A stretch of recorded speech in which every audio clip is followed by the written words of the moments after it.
If your new SMSF has applied to the ATO for registration, they may call you to determine not only that you have an adequate understanding of what having an SMSF means, but also if you are being badly advised or, worse still, being targeted by a scammer or illegal access promoter.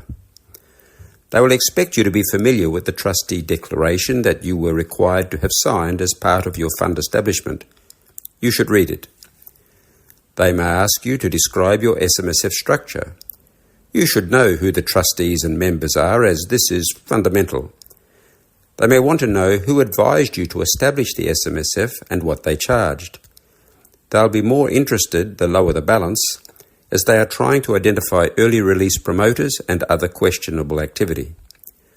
They'll want to know that you understand your fund has ongoing compliance and reporting obligations, like investing within the rules, preparation of an annual tax return and audit.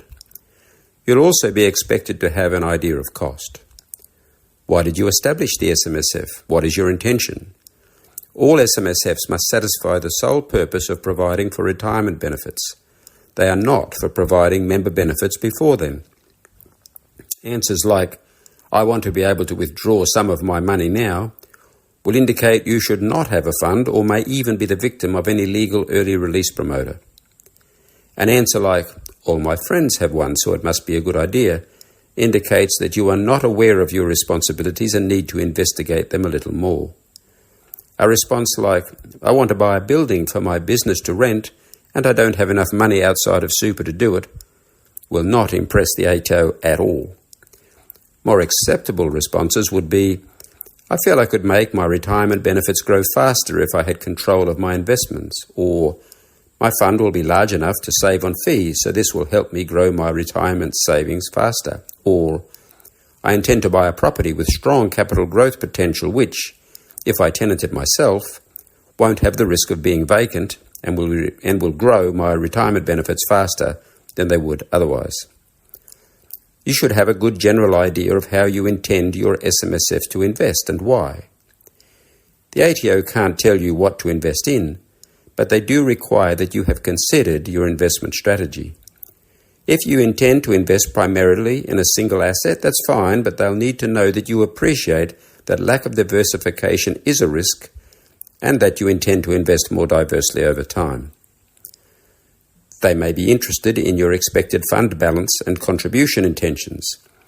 If the balance of all combined members is less than $200,000, they will be interested to know if you are aware of the ongoing fees you'll be charged, as they may be higher than an alternative type of super fund with the same balance. They cannot dictate fee levels, but you may need to show that you have considered them. You may be comfortable with paying higher fees for flexibility and specific investment opportunities, or you may intend to increase the fund balance with additional contributions or members shortly.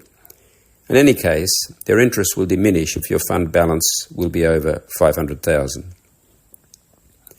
They may ask if you are familiar with the penalty regime, which could see your fund lose almost half its assets for the most serious and willful offences, or personal penalties of up to around $20,000 for flouting the rules.